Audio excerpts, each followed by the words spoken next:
Bismillahirrahmanirrahim.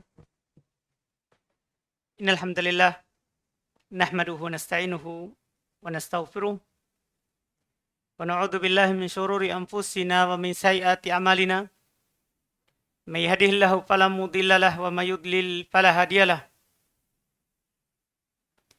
Asyhadu an la ilaha illallah wahdahu la syarika lah wa asyhadu anna Muhammadan abduhu wa rasuluh.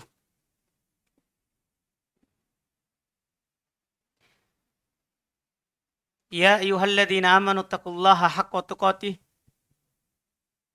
wa la tamutunna illa wa antum muslimun.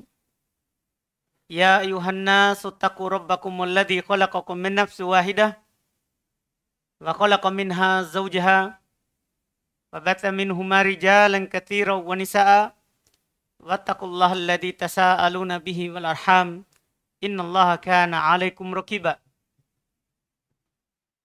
Ya ayyuhalladzina amanu taqullaha wa qulu qawlan sadida yuslih lakum a'malakum wa yaghfir lakum dhunubakum wa may yuti'illah wa rasulahu faqad faza fawzan 'azima.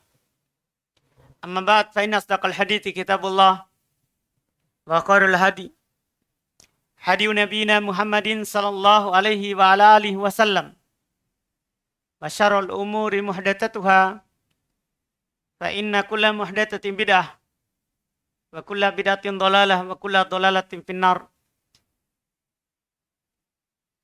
Al-ikhwan wal akhwat rahimani wa rahmakumullah. Alhamdulillah, di sore hari ini menjelang buka puasa kita berkumpul di tempat ini, salah satu rumah Allah Subhanahu wa taala, tempat ibadah, tempat berzikir kepada Allah Subhanahu wa taala, membaca ayat-ayat Allah Subhanahu wa taala. Di kesempatan kali ini, di sesi yang kedua, kita akan membahas seputar i'tikaf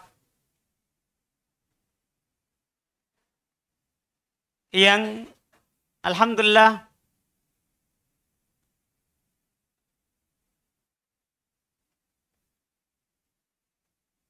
kita akan memasukinya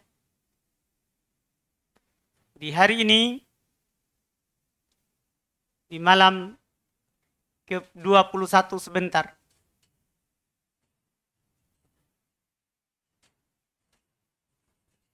Sangat bagus kita sebelum memasukinya,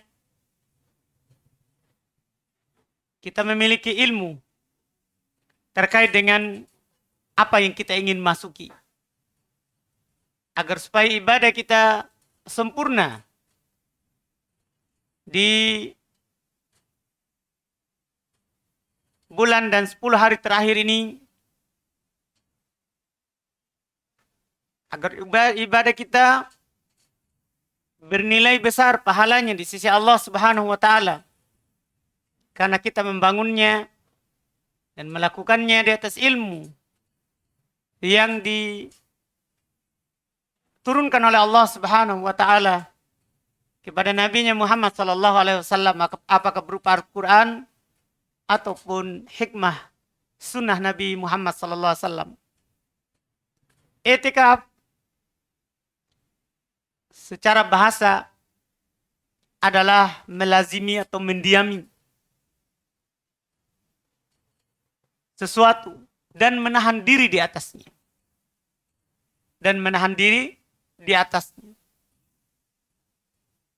Adapun secara istilah, i'tikaf adalah seorang berdiam diri di masjid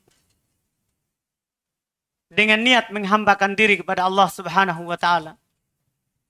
Itu arti daripada i'tikaf.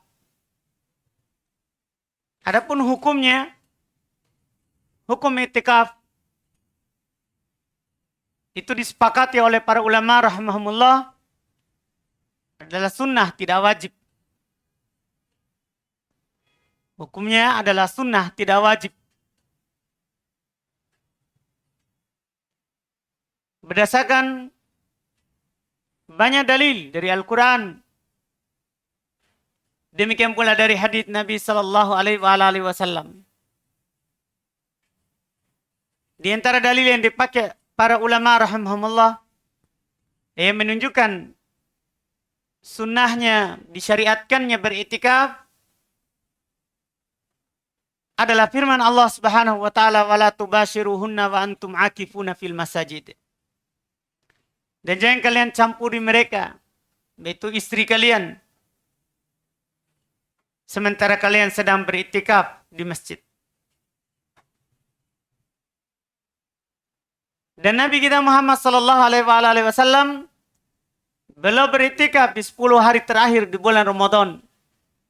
Demikian pula para istri beliau. Setelah Nabi sallallahu alaihi wasallam meninggal, mereka beriktikaf di 10 hari terakhir di bulan Ramadan. Dalam hadits yang diriwayatkan oleh Imam Al-Bukhari dan Imam Muslim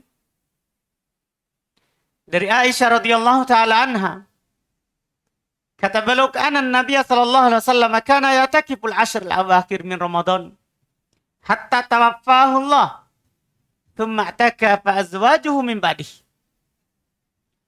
Adalah Nabi kita Muhammad sallallahu alaihi wasallam beliau beriktikaf di 10 hari di bulan Ramadan sampai beliau diwafatkan oleh Allah Subhanahu wa taala. Jadi beliau tidak meninggalkan iktikaf. Dari tentunya disyariatkannya bulan Ramadan, puasa di bulan Ramadan di tahun kedua Hijriah. Sampai beliau wafat. Diwafatkan oleh Allah Subhanahu wa taala. Setelah beliau meninggal, maka kata Aisyah, istri-istri beliau iktikaf setelahnya. Iktikaf setelahnya. Dan iktikaf ini bisa menjadi wajib kalau seorang bernadar. Iktikaf ini bisa menjadi wajib. Tadi kita katakan iktikaf hukumnya adalah sunnah. Tapi bisa menjadi wajib kalau kita bernadar. Misalnya sebelum Ramadan ini kita bernadar. Saya bernadar untuk beriktikaf nanti di 10 hari terakhir bulan Ramadan ini. Kita bernadar, itu jadi wajib. Itu jadi wajib. Berdalil dengan hadits yang diriwayatkan oleh Imam Al-Bukhari dan Imam Muslim dari Umar radhiyallahu taala anhu. Beliau berkata, "Ya Rasulullah, inni nadartu fil jahiliyati an a'takifu lailatan fil Masjidil Haram." Umar radhiyallahu taala anhu berkata, "Ya Rasulullah, saya bernadar di masa jahiliyah untuk beriktikaf 1 malam di Masjidil Haram." Kata Nabi SAW, "Aufi binadri." Kalau begitu penuhi nadarmu. Jadi Nabi perintahkan untuk memenuhi apa? Nadarnya. Ini menunjukkan apa? Wajib kalau seorang bernadar. Untuk beriktikaf. Wajib. Ya, seorang melakukan iktikaf kalau dia sudah apa? Bernadar. Kapan waktu iktikaf? Terkait dengan kapan waktu iktikaf, yang dimaksudkan kita berbicara dengan iktikaf, ya, secara umum. Kalau yang secara umum, apakah di Ramadan ataupun tidak, misalkan puasa iktikaf nadar, boleh dia bernadar kapan saja, tidak harus di bulan Ramadan. Iya. Ya, nampak dari ucapan dari para ulama pengikut Imam 4. Demikian pula dalam fatwa Al-Lajnah Daimah bahwa iktikaf itu sunnah kapan saja dalam setahun. Itu secara umum. Sunnah kapan saja dalam setahun. Itu yang nampak dari ucapan mereka. Bahkan dinukil oleh Ibnu Abdul Bar rahimahullah kesepakatan di dalam kitab beliau Al-Istidkar, kesepakatan bahwa tidak dipersyaratkan 10 terakhir di bulan Ramadan. Hanya saja, ini secara umum maksudnya. Hanya saja Nabi tidak lakukan kecuali di 10 terakhir di bulan Ramadan. Yang sunnahnya. Berdasarkan hadis tadi yang Umar bertanya. Saya bernadar di masa jahiliyah kan belum diwajibkan puasa di bulan Ramadan. Karena puasa bulan Ramadan wajib tahun kedua Hijriah setelah Nabi hijrah. Jadi di Makkah tidak ada puasa wajib, puasa Ramadan maksudnya. Selama 13 tahun Nabi berdakwah. Kemudian tahun ke-14, yaitu di tahun 1 setelah Nabi hijrah, belum juga diwajibkan. Nanti turun kewajibannya di tahun kedua setelah Nabi hijrah. Di bulan Sya'ban. Turun kewajiban untuk berpuasa. Di bulan Ramadan. Sekarang Umar bernadar di masa jahiliyah. Untuk bertikaf di Masjid Al-Haram. Nabi bilang penuhi nadarmu. Ini kan umum di luar Ramadan ataupun di dalam Ramadan. Dan di sini tentunya Umar nadarnya di mana? Di luar Ramadan. Di sini menunjukkan kapan saja. Karena Nabi cuma bilang penuhi nadarmu. Penuhi nadarmu. Jadi kapan saja boleh orang beritikaf. Iya, boleh orang beritikaf. Kemudian setelah itu para ulama meruncingkan setelahnya. Disunahkan itikaf itu setelah Nabi contohkan dan Nabi praktekkan serta Nabi anjurkan dengan ucapan beliau, yaitu 10 terakhir di bulan Ramadan. Bahkan Syekh Ibnu Utsaimin rahimahullah ta'ala mengatakan tidak disyariatkan lagi pada selain bulan Ramadan, tidak disunahkan. Iya, tidak disunahkan. Karena sunnah itikaf ini dari anjuran Nabi SAW dan perbuatan Nabi SAW adalah di 10 terakhir di dalam bulan Ramadan. Di dalam bulan Ramadan. Ini bisa dilihat juga ucapan dari Syekh Ibnu Utsaimin di Syarhu Al-Mumti. Di Syarhu Al-Mumti. Iya.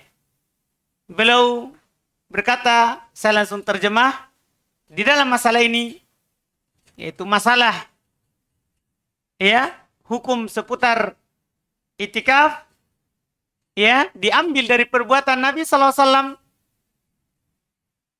Beliau tidak pernah itikaf selain di bulan Ramadan kecuali qada. Kecuali qada. Demikian pula, ya, tidak ada seorang sahabat lagi yang beritikaf kecuali tadi Umar kan nadar. Tidak ada seorang sahabat beritikaf di selain bulan Ramadan. Kecuali bernadar untuk beritikaf di suatu malam di masjid yang dinukil dari Umar ibn al-Khattab radhiyallahu taala anhu. Iya. Dan itikaf itu disunahkan di masjid. Itikaf disunahkan di masjid. Bagi laki-laki itu disepakati. Para ulama sedikit berselisih saja. Bagaimana kalau perempuan? Mayoritas ulama rahimahumullah menjelaskan perempuan juga di masjid. Walaupun ada penukilan dari sebagian ulama Hanafiyah dan Syafi'iyah, mereka mengatakan bahwa perempuan boleh beritikaf di musola rumahnya. Di tempat yang dia pakai sholat di rumahnya. Dengan syarat tidak boleh keluar dari tempat itu kecuali untuk kebutuhan manusiawi yang kita akan jelaskan nanti. Ini yang dinukil dari sebagian orang ulama Hanafiyah dan Syafi'iyah. Mayoritas tidak. Perempuan dalam hal itikaf sama dengan laki-laki. Dipersyaratkan masjid. Dipersyaratkan masjid. Kenapa? Karena itu yang disebutkan oleh Allah Subhanahu wa taala dalam Al-Qur'an. Di dalam Al-Quran. Tadi ayat yang kita baca di awal. Wa antum aakifuna fil masajid. Kalian beritikaf di masjid. Dan kalian beritikaf di masjid. Disebutkan masjid. Dan ini hukumnya umum. Untuk laki-laki dan perempuan. Dan ini juga yang dilakukan oleh istri Nabi kita Muhammad SAW. Kalau itikaf itu boleh di rumah bagi perempuan, maka istri Nabi akan melakukannya di mana? Di rumah. Tapi mereka itikaf di masjid. Ini menunjukkan mereka pahami bahwa itikaf ini berlaku dan disunahkan ya di masjid. Setelah itu, masjid yang bagaimana yang dipersyaratkan dalam itikaf itu. Para ulama ada berselisih pendapat terkait dengan masjid untuk itikaf. Dinukil dari pendapat Syekh Albani rahimahullah sebelumnya merupakan pendapat Sa'id ibn al-Musayyab dari kalangan tabi'in dan pilih oleh Syekh Albani. Tidak boleh itikaf kecuali 3 masjid. Oh ini kalau ini dipakai, tidak ada itikaf untuk kita. Karena maksud beliau 3 masjid. Masjidil Aqsa, Masjidil Haram, Masjid Nabawi, dan Masjidil Haram Makkah. Ini pendapat. Pendapat yang kedua, tidak boleh itikaf kecuali pada masjid yang ditegakkan padanya Jumat.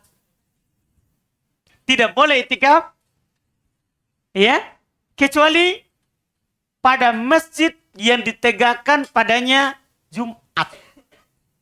Artinya kalau hanya untuk dipakai sholat berjamaah, tidak dipakai Jumat, tidak boleh. Ini merupakan pendapat dari Urwah ibn Zubair, dari kalangan sahabat. Kalau kalangan tabi'in ini, ya, pendapat dari Imam Az-Zuhri, ya, setelah tabi'in. Demikian pula ini dari Imam Madhab, pendapat Imam Malik. Beliau persyaratkan harus masjid yang dipakai Jumat dan berjamaah tentunya. Ini dalam itikaf. Pendapat kedua. Pendapat yang ketiga, boleh beritikaf pada masjid yang dilakukan padanya sholat 5 waktu secara berjamaah. Tidak dipersyaratkan harus ada Jumatannya. Tidak dipersyaratkan harus ada apa? Jumatannya. Iya, ini adalah merupakan pendapat satu riwayat dari Imam Malik, pendapat Imam Syafi'i dan Imam Ahmad. Artinya ini pendapat mayoritas. Boleh di masjid yang ditegakkan padanya jamaah, walaupun tidak ditegakkan padanya apa? Jumat. Pendapat kedua pertama tentunya tidak kuat, pendapat pertama. Karena ayatnya kan umum. Wa antum akifuna fil masajid. Di sini kan tidak ada dibilang 3 masjid. Tapi umum masjidnya. Jadi gugur. Pendapat yang kedua sebenarnya kuat. Alasan mereka, karena kalau tidak ada Jumatan, berarti nanti akan keluar dari masjid dia itikaf ke masjid yang ada Jumatannya. Ini kan menafikan makna itikaf. Itikaf itu kan berdiam di masjid. Ini dia kemana? Keluar dari masjid. Keluar dari masjid. Sekarang kita lihat pendapat yang ketiga masuk wa antum akifuna fil masajid. Kalian itikaf di masjid, kan tidak dibilang yang ada Jumatan atau tidak. Adapun ini pendapat ketiga yang kuat. Adapun pendapat kedua mengatakan nanti dia akan keluar. Ini kan keluar untuk sholat juga, untuk ibadah. Keluar dari masjid ke masjid. Jadi kan bukan beda kalau keluar dari masjid pergi ke rumah. Tanpa ada kebutuhan kan lain ini. Ini memang dari masjid ke mana? Ke masjid. Walaupun paling utamanya, pendapat yang ketiga ini yang kuat. Karena masuk dalam keumuman ayat. Walaupun kita katakan untuk keluar dari silang pendapat, kita kalau itikaf cari masjid yang ditegakkan padanya Jumat dan jamaah. Ini maksudnya untuk keluar dari silang pendapat. Walaupun boleh. Itu juga yang dilakukan dulu di awal-awal di Baju Rupa. Kan lama baru ada Jumatannya. Masih sholat berjamaah saja. Tapi boleh beritikaf. Tapi kalau kita cari ini pendapat mayoritas. Walaupun untuk hati-hati tadi. Cari masjid yang ditegakkan Jumat dan jamaah. Yang ditegakkan padanya Jumat dan jamaah. Ini jadi harus di masjid. Kemudian masjidnya boleh masjid yang ditegakkan padanya jamaah sholat 5 waktu. Dan paling hati-hatinya, paling sempurnanya, kalau juga ditegakkan padanya adalah Jumatan. Supaya lebih sempurna. Lebih sempurna, tidak keluar. dari tempat itikaf. Iya. Kemudian para ulama rahimahumullahu ta'ala membahas juga apakah boleh seorang itikaf untuk keluar jika ada kebutuhannya.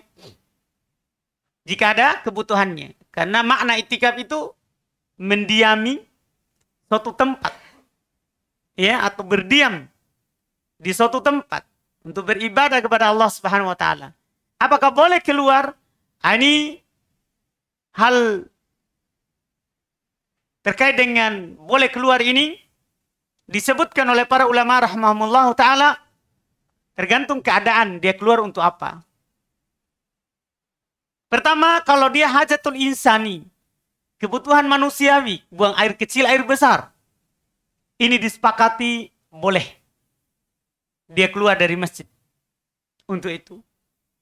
Disepakati boleh dia keluar dari masjid untuk kebutuhan manusiawi.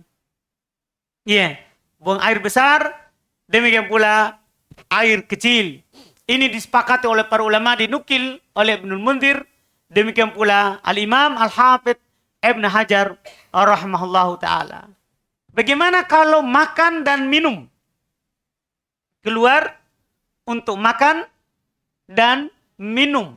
Itu dari masjid dia keluar untuk makan dan minum. Kalau keluar untuk makan dan minum, diperselisihkan oleh para ulama rahimahumullahu ta'ala. Iya. Ada di antara para ulama menyatakan boleh dia keluar ya ke rumahnya ambil makan dan minum, tapi tidak boleh makan di sana. Hanya ambil untuk makan di masjid. Ini kalau tidak ada yang membawakan. Kalau tidak ada yang bawakan. Kalau ada yang bawakan, tidak boleh dia keluar. Kan ini masuk di kebutuhan yang pertama tadi. Sebagaimana air besar, air kecil dia keluar karena kebutuhan manusiawi, maka ini juga kebutuhan apa? Manusiawi. Karena bukan hanya kencing sama buang air besar yang dibutuhkan, tapi butuh juga diisi itu. Ya kan? Boleh.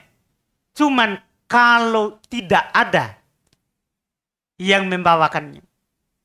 Ini pendapat ya dari ulama Syafi'iyah. Dari ulama Syafi'iyah. Iya. Jadi boleh pergi ambil saja, tidak boleh makan di tempat. Iya. Sementara pendapat kedua mirip juga, boleh baginya untuk keluar makan atau minum ke rumahnya, walaupun bisa dibawakan. Ya kalau tadi dia bilang, boleh dia pergi ambil kalau tidak ada yang membawakannya. Itu pendapat pertama, dekat dari orang Syafi'iyah. Agak ketat sedikit. Kalau pendapat kedua, boleh untuk keluar pergi makan dan minum, walaupun ada yang bisa membawakannya. Ya, untuk ke tempat itikaf. Ini pendapatnya orang-orang Hanabilah. Dan satu pendapat dari orang Syafi'iyah. Kalau pendapat ketiga, tidak boleh. Kalau tadi kan, boleh pergi ambil, makan di masjid. Yang kedua, boleh makan di tempat. Pendapat ketiga, tidak boleh baginya keluar dari masjid untuk makan dan minum. Untuk makan dan minum jika bisa dibawakan untuknya ke masjid. Ini pendapatnya orang Malikiyah, juga Hanafiyah. Dan ini madhabnya orang-orang Hanabilah, satu pendapat dari mereka, dan juga satu pendapat dari orang Syafi'iyah. Dari orang Syafi'iyah. Ini pendapat ya, yang ketiga ini adalah merupakan pendapat yang kuat. Kenapa ini bisa kuat?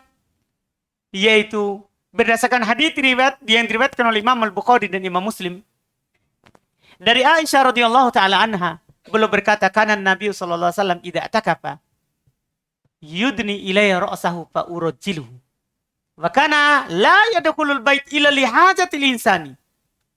Coba perhatikan. Adalah Nabi sallallahu alaihi wasallam apabila beliau beritikaf, beliau hanya mendekatkan kepalanya untuk saya sisir rambutnya. Dan beliau tidak masuk rumah kecuali untuk kebutuhan manusiawi. Tidak masuk rumah kecuali untuk kebutuhan apa? Manusiawi. Disebutkan oleh para ulama rahimahumullah ta'ala, kebutuhan manusiawi ini adalah kinayah dari buang air kecil dan air besar. Bukan yang lain. Kebutuhan manusiawi artinya adalah apa? Ini hanya buang air besar atau air kecil, bukan makan dan minum. Jadi Nabi makan dan minum di masjid. Nabi SAW makan dan minum di masjid. Dan ini pendapat yang kuat. Bahwa orang yang itikaf tidak boleh pulang ke rumah. Tidak boleh pulang ke rumah. Masalah makan dan minum itu dibawakan ke masjid. Kecuali kebutuhan manusiawi, tidak ada WC di tempat itikaf, tidak ada tempat buang air kecil, air besar, maka boleh. Dia pergi buang di mana? Di rumahnya. Kalau dekat, kalau jauh jangan. Iya. Kalau jauh ini kan Nabi di sini kata Aisyah, kenapa? Karena rumahnya Nabi di samping. Rumahnya Nabi di samping masjid, di tembok masjid. Makanya kalau sisir rambut langsung dikasih masuk saja di jendelanya. Aisyah. Antum bisa pahami ini? Iya. Ini terkait dengan keluar untuk kebutuhan. Keluar untuk kebutuhan. Kemudian, bagaimana keluarnya bukan untuk makan, minum, atau kebutuhan manusiawi. Tapi dia keluar untuk menjenguk orang sakit atau mengantar jenazah. Boleh nggak? Misalnya tiba-tiba ada orang meninggal disolati. Boleh nggak dia pergi antar jenazah baru dia kembali lagi ke tempat itikafnya? Ini diperselisihkan juga oleh para ulama rahimahumullah. Ini diperselisihkan juga oleh para ulama rahimahumullah. Ada dari riwayat Imam Ahmad, itu dibolehkan dan tidak membatalkan itikaf. Kalau ada orang meninggal, antum solati di masjid tempat antum itikaf, kemudian antum ikut mengantar dan pulang lagi nanti ke masjid tempat itikaf, dalam pendapat dari Imam Ahmad, satu riwayat dari beliau, boleh. Tidak batal itikaf. Karena tujuan untuk beribadah, tujuan untuk itikaf, itu kan beribadah. Antar jenazah, kan beribadah kepada Allah. Iya kan? Iya, antar jenazah adalah ibadah. Sebagaimana tidak samar bagi kita hadisnya. Siapa mensolat di jenazah, sampai dia mengantarkannya, baginya berapa kirot? 2 kirot. Kan ibadah. Untuk pergi antar jenazah itu adalah ibadah. Sementara pendapat yang kedua, tidak dibolehkan untuk keluar walaupun itu antar jenazah. Iya. Jika dia lakukan batal itikafnya. Ini pendapat Imam Malik, Abu Hanifah, dan Imam Syafi'i. Pendapat mayoritas ulama madhab. Tidak dibolehkan. Apa dalilnya? Mayoritas berdalil, itikaf itu kan berdiam di masjid. Sekarang kalau kita pergi keluar, ya menafikan itu itikaf. Nah ini bukan kebutuhan manusiawi. Ini bukan kebutuhan apa? Manusiawi. Ini bertentangan. Ini pendapat mayoritas. Iya. Terus juga, Nabi SAW ketika itikaf, tadi dibilang Aisyah, tidak keluar kecuali apa? Kebutuhan manusiawi. Tidak dinukil Nabi pergi jenguk orang sakit. Tidak dinukil Nabi pergi apa? Antar jenazah. Kecuali lewat saja. Lagi pergi melakukan kebutuhan manusiawi, kemudian lewat ada orang sakit. Boleh tanya kabarnya. Bukan pergi menjenguknya, tapi kita lewat. Ketika apa? Keluar melakukan buang hajat. Ini tentunya pendapat yang kedua yang benar. Pendapat mayoritas. Dari Imam Malik, Abu Hanifah sebelumnya, dan Imam Asy-Syafi'i rahimahullahu ta'ala. Bahkan dinukil oleh para ulama, ini merupakan madhabnya orang-orang Hanabilah. Maksudnya pengikutnya Imam Ahmad.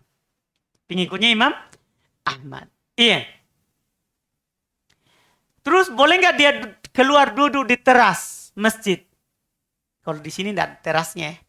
Jadi tidak ada mentong jalan keluarnya antum. Iya. Tidak ada terasnya masjid. Ya terasnya langsung tidak ada. Iya. Tapi kalau ada orang hukum orang itikaf dan masjid ada terasnya. Ada terasnya. Itu boleh nggak keluar di terasnya masjid? Ke teras masjid. Apakah batal itikaf atau tidak? Keluar ke situ. Ini ada silang pendapat. Silang pendapatnya ini dibangun di atas perselisihan para ulama. Ini yang dinamakan masjid, apakah tembok yang keliling masjid saja atau termasuk yang terasnya di luar? Ini para ulama berselisih terkait dengan teras masjid itu. Ada di antara para ulama yang berpendapat, ya, terkait dengan teras masjid itu adalah bersambung dengan masjid. Dia masuk dalam masjid. Berarti boleh kalau dibangun di atas pendapat itu. Di antara juga para ulama ada yang mengatakan teras masjid, ya, bukan bagian dari masjid. Bukan bagian dari masjid. Berarti nanti tidak boleh. Kalau pendapat itu yang dipakai. Yang mengatakan teras masjid termasuk bagian dari masjid. Termasuk bagian dari masjid. Itu adalah pendapat Imam Malik, Imam Syafi'i, dan satu riwayat dari Imam Ahmad. Sementara mengatakan tidak termasuk dari masjid. Itu merupakan pendapat orang-orang Hanafiyah. Dan satu riwayat dari Imam Malik rahimallahu ta'ala. Serta pendapat dari sebagian Syafi'iyah rahimahumullahu ta'ala. Dan pendapat yang kuat itu yang pertama yang termasuk. Cuman ingat, dari pendapat itu berarti tidak boleh berjualan di teras masjid. Karena masuk masjid, itu maksudnya. Karena masuk masjid. Dan kalau kita keluar saat itikaf, duduk-duduk di situ mengaji, tidak membatalkan itikaf. Tidak membatalkan apa? Itikaf. Karena itu masuk dalam masjid. Masuk dalam masjid. Kemudian masalah berikutnya, ya, terkait dengan itikaf, boleh enggak seorang bersyarat dalam beritikaf? Boleh enggak seorang bersyarat dalam itikaf? Bersyarat maksudnya yang disebutkan oleh para ulama rahimahumullahu ta'ala, yaitu misalnya contoh, ya, ana itikaf, mau itikaf 10 hari terakhir bulan Ramadan. Tapi kalau ceramah tarawih, saya mau keluar ceramah di luar. Bersyarat begitu.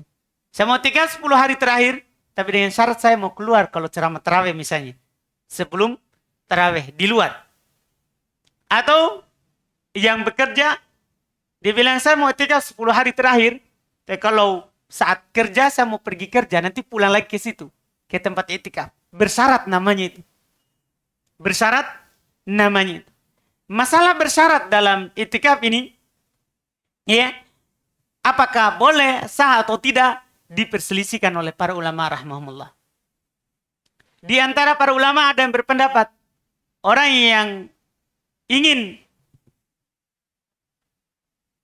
ya, beritikaf, ya, orang yang ingin beritikaf di 10 terakhir di bulan Ramadan, ya, orang yang ingin beritikaf di 10 terakhir di bulan Ramadan itu boleh bersyarat di dalam itikaf. Boleh, ya, bersyarat di dalam apa? Di dalam itikaf. Boleh dia seperti itu tadi. Iya. Boleh dia seperti yang kita katakan tadi. Ada juga para ulama mengatakan tidak boleh karena menafikan itikaf. Itikaf kan di masjid. Sekarang kalau dia bersyarat begitu, dia akan keluar dari masjid. Dan yang kuatnya, boleh saja bersyarat, yang penting jangan dia persyaratkan satu. Boleh dia pergi mendatangi istrinya kalau mau. Tidak boleh. Antum bisa paham ini? Karena al-muslim ala surutihim. Itu kaidah umumnya. Seorang muslim di atas syarat mereka. Selama syaratnya tidak menghalalkan yang haram atau mengharamkan yang halal. Ini kan dia cuma syarat dia pergi mengajar misalnya. Saat datang jadwalnya. Iya. Demikian pula tadi sebenarnya. Kalau ada jenazah, saya mau pergi antar. Boleh bersyarat seperti itu. Karena ini bukan hal yang mengharamkan yang halal. Kecuali dia menghalalkan yang haram atau mengharamkan yang halal. Misalnya dia persyaratkan. Saya mau itikaf 10 hari. Tapi kalau saya ingin mendatangi istri saya pulang. Ya syarat. Ini syaratnya tidak benar. Karena ada larangan dalam Al-Quran. Untuk mendatangi istri saat apa? Itikaf. Allah subhanahu wa ta'ala berfirman apa? Wala tubashiruhunna wa antum akifuna fil masajid. Jangan kalian menggauli mereka sementara kalian sedang apa? Itikaf di masjid. Tidak boleh. Jadi kalau ada orang mempersyaratkan seperti itu, batal syaratnya. Tidak boleh dia lakukan. Batal itikafnya kalau dia lakukan. Karena sekarang langsung kita masuk pembatal itikaf adalah berhubungan badan. Di samping tadi keluar. Kalau ada orang keluar dari masjid tanpa ada kebutuhan manusiawi, batal itikafnya. Juga mendatangi istri, ya, di saat itikaf juga membatalkan itikaf berdasarkan ayat yang kita baca tadi. Berdasarkan ayat yang kita baca tadi. Sekarang berikutnya lagi, kapan seorang masuk di tempat itikaf? Kapan seorang itu ya masuk di tempat iktikaf saat dia berniat untuk beriktikaf di 10 hari terakhir di buka? Hah? Benda ini?